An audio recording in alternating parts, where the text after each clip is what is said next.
All right, y'all, so this video is going to be comprehensive and we're going to show you from start to finish how to overseed, liquid aerate, get a lawn going, kind of like aeration overseed in the fall, but without the mechanical aeration. We're going to go through that whole thing today, and we're going to do that on a lawn that you can see right across the street. That's one of the project lawns that I've been working on here in Northwest Indiana, up on the lake outside of Chicago, kind of that area of the Midwest. And it's looking really good, but it's still got a few thin spots in it and a few areas that need to fill in, and that's why aeration overseed in the fall is a good idea. Now we're also going to talk about the seeding support pack that we sell through Yard Mastery. The seeding support pack comes with an 18-pound bag of granular starter fertilizer. If you're looking, this is a 45 for this video. Really what you'll get in your pack is an 18, but then you'll also get a quart of aerate, liquid aeration. We're not doing mechanical. You'll get a quart of RGS, root growth stimulant, which is going to be humic, fulvic, plus sea kelp, very important for roots, and then Hydrotain moisture manager. You're going to need to be doing a lot of watering after this process is over, but the Hydrotain is going to help you by making the water that you put down go further. And then we're also going to include, you get a full bottle of the mesotrione. This is the generic tenacity. In this case, we're using this as a pre-emergent herbicide that goes down right on top of your seed to stop weed growth and competition in the new grow. So that's all the stuff that comes in the seed starter pack or seeding support pack. Now, some things you're also going to need to have, obviously on your own, you're going to need a spreader. You're going to need a sprayer because of the mesotrione. You're also, oh, by the way, in the pack, I forgot to say, in the seeding support pack, you also get an empty hose and sprayer, lots of other stuff. Okay, now the other stuff you are going to need though, like I said, a spreader. You're going to need a sprayer, that's for the meso. Some way to measure stuff, gloves, rubber gloves, peat moss, okay, and we're going to talk about that. And then obviously grass seed. I got the double dark grass seed here, which is 80% rye, 20% Kentucky bluegrass. So those are things you'll need on the side. And then this is the seeding support pack that helps all of that. So with that, we're going to go over, and the first thing we're going to do is we're going to give the lawn a cut. Now we're not going to scalp it down. This is, late August. We're doing this as soil temperatures are falling to 70 degrees coming out of the summertime. I have a full PDF. I'll give you a link below to that PDF that is step by step by step. Why do we do this? When do we do this? How do we read seed labels? Basically all of the things that you need in a PDF form that will be there for you. I'll give you a link to that below. But we want to go ahead and give the lawn a cut. We're not going to scalp it, but we are going to take it one notch lower than normal. And that's because after you seed, you're not going to be able to mow for at least 2 weeks. Really, I'd like you to stretch it to 3 if you can. So we want to mow a little bit lower because we're going to get a lot of growth out of our existing grass as well as our new grass seed growing alongside of it. So with that, let's go give it a fresh cut.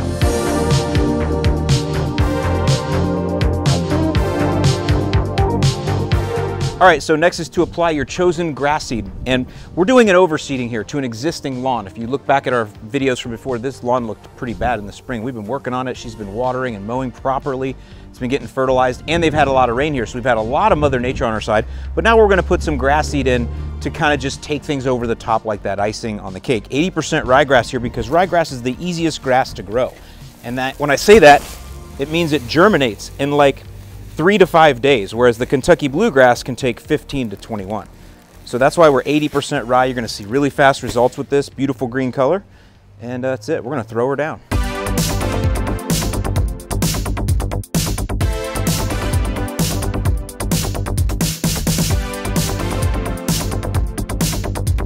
All right, you can see we're moving along. We're done with most of the heavy lifting. The heaviest lifting will come at the end with the peat moss, at least the dirtiest. But next is starter fertilizer.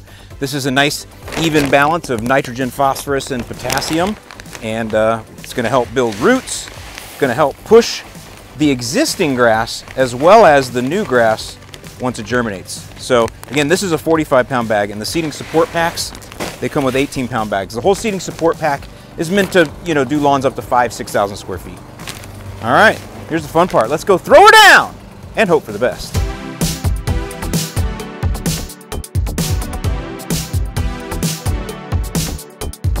All right, y'all, now traditionally you could stop right there, keep everything watered, maybe do a little covering, you'd be good. But with me, I like to do a little bit extra, and that's when we're gonna come into all these liquids. Now, the first thing people are gonna ask is, can I mix all these together? So I'm just gonna say, if you're a beginner and you've never done this before or you're new at it, don't worry about mixing anything together. Do exactly as I do in this video. Do each one separately, just as I show you. Now, however, if you are somebody that's a little more advanced and you wanna know about mixing, let me just say this first. The mesotrione, this is, again, generic tenacity. This cannot be sprayed from a hose-in sprayer. It's not accurate enough. This mesotrione needs to be measured out, which we use this syringe it comes with, and you need to use a pump sprayer. All that said, if you were going to mix all of these together in a pump sprayer, you could do that. They will not interfere with one another. However, that's going to be a thick mix, and a cheaper 2-gallon sprayer like this is not going to be able to push it. If you have my Yard Mastery sprayer that has the 1 gallon per minute pump, it will push all of this, even when it's a thicker mix. So again, we're going to show you how to do it one by one using hose-end sprayers on the concentrates here, the Aerate, the RGS, and obviously the Hydrotain, and then we're going to spray the Meso out of the pump sprayer by itself. That's how I'm going to do it. If you're new, that's how I recommend you do it. So with that, let's go spray and pray now. All right, next we're going to do the liquid aeration, and this is basically, it's potassium hydroxide, and what it does is it dives down in the soil, breaks bonds, loosens things up, so when you do get grassroots, they have no trouble getting through. That's the idea, and it replaces the mechanical aeration. So we're going to mix it now into this hose-end sprayer here. But a lot of people think, well, I got to put it straight down in there. You don't. What you want to do is mix it in here. It'll give you a little bit more time, a little bit thinner mix, make things easier. So the first thing we're going to do is we're going to put a little bit of water here in the bottom of the empty tank just to get us started. Now, a rule of thumb when you're using a hose-end sprayer like we're going to mix here, one tank should cover 2,000 to 2,500 square feet. You have flexibility in there, but no more than that. And again, because we don't want to have to run across the lawn. So I have 2,500 square feet here between that half there and there. And our application rate here is 6 ounces per 1,000. So that means I'm going to need 15 ounces of this concentrate in here, right? Remember, 6 ounces per 1,000. I have 2,500. 2.5 times 6 is 15 ounces. So this is an 8-ounce cup. So I'm going to get 8 ounces right here. Shaken, not stirred. Shaken, not stirred. Put that in my hose-end sprayer. And then I'm gonna need 7 more. That'll be 15, and that will be what covers my 2,500 square feet.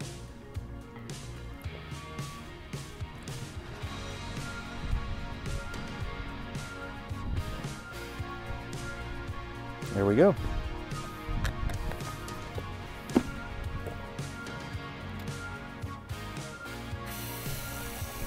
Top it off with a little bit of water like this. Now we're good to go. Lefty loosey, righty tighty. Never could remember which one of those was my favorite.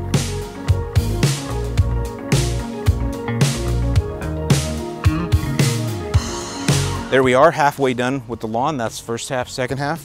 Taking a look. And you know, we're a little bit more than half here, so I probably walked a little bit too fast. So that's what you want to do is in between, just do that little check on your speed. So we'll slow down on this half over here.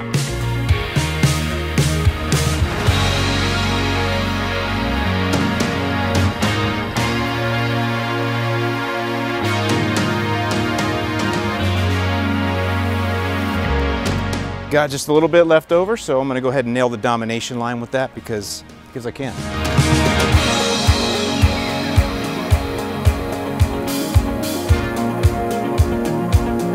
You can see we have some trouble spots in here anyway, so giving them a little extra love, always a good thing.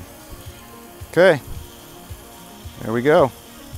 All right, so in between I like to do a little clean out, so I just take off the straw, run a little water through there. Good to go. And I get a little clean water in my cup here. And I'm going to turn this all the way over to the spray setting. And I'm going to just rinse out the orifice underneath there to make sure everything flows well. Okay. Now we're good to go for our next fill, which is RGS Root Growth Stimulant. All right, next is RGS Root Growth Stimulant. This has got humic fulvic, but the most important thing is sea kelp. This is a smaller dose, 3 ounces per 1,000. Again, I have 2,500, so I need 7.5 ounces of the concentrate. Don't want to forget, hold on, safety first, kids, don't want to spill. Put a little bit of water at the bottom of your, always do that, every time. Put a little water in the bottom of your sprayer first, just to get everything pre-lubricated. She'll appreciate that. 7.5 ounces, here we go. This is an 8-ounce cup, so pretty easy, standard, strong pour here. No head.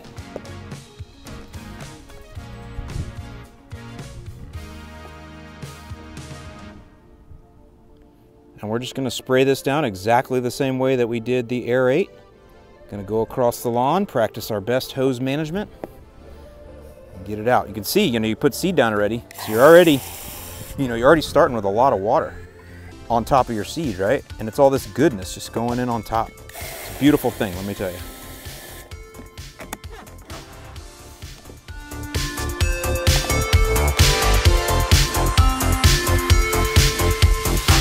One thing I hope that happens to all of you eventually is you actually enjoy spraying. Like, don't be scared of it. These are all good things, these biostimulants. They're not gonna hurt anything. They're not gonna burn anything. Great for everything you're doing. Great for the existing lawn as well as the seed. So you're gonna wanna eventually, you're gonna wanna eventually be spraying something every week. RGS, this is great for that. Always helping to drive those roots. Hose management.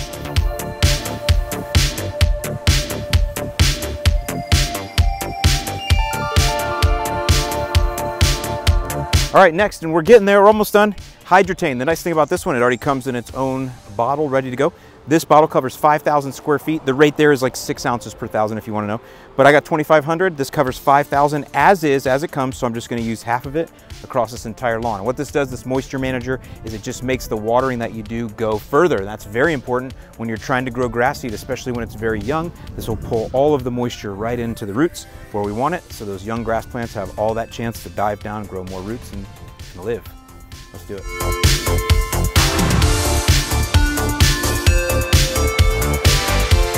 All right, the last thing here is our mesotrione. This is the only chemical or ide, pesticide. This is a herbicide, right? This is the only ide we're putting down. Everything else has been nice. Organic compounds like humic and fulvic, sea kelp, those are nice things.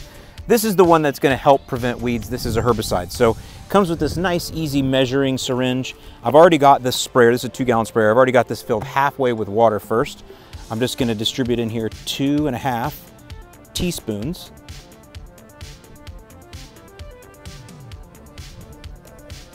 Push it down in. Give it a little whirl. And again, 2.5 teaspoons. It's 1 teaspoon per 1,000. And then I've got 2,500 square feet. Now this is a 2-gallon sprayer, so I'm gonna have to walk a little bit faster for this. But basically this entire mix will be put evenly across the 2,500 square feet. This may seem a little advanced, but nothing to be worried about here. Just follow the directions. You'll be good to go. Not gonna hurt anything. This will also kill some of the existing weeds that are in your lawn. It's not really designed for that in this case, but it will have that side effect. Let's get this aired up.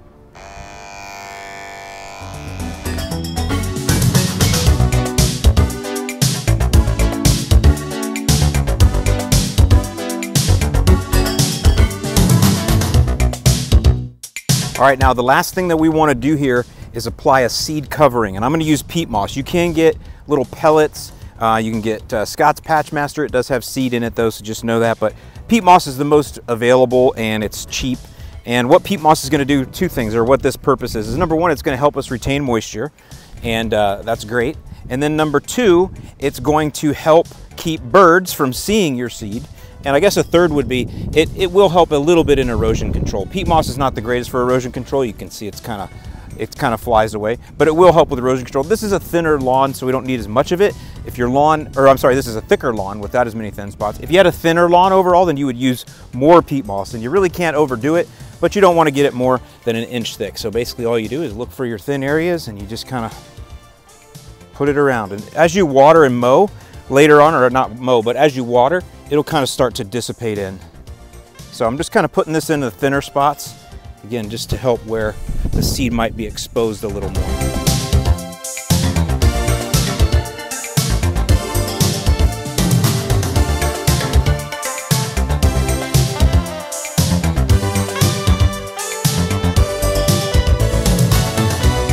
All right, now the last piece here, and this is really the most important, is the watering. We got everything down. We're gonna go ahead now and give this a good 1/2 inch of water just to get everything watered in. But you're gonna wanna water the lawn a few times a day. You basically wanna try to keep this seed constantly wet for the next couple of weeks, minimum. So that means maybe you gotta get some timers. Unless you're at home, you can move sprinklers around, but you definitely wanna get this thing watered right away and keep it watered every single day for about 2 weeks. Now you're gonna ask things about when should I mow, everything like that. If you click the link below, we'll give you a PDF that gives you all of that. And I'll also be providing a lot more information through my podcast and that called Lawns Across America. So lots more helpful links below to you, help you get success here, but we got everything done, we got everything sprayed, our seed is down, now we're gonna water, and stay tuned subscribe to the channel and you'll see the results here in another couple, 2-3 weeks. With that, I'm Alan Hain, the Lawn Care Nut. Thank you so much for watching, and I'll see you in the lawn.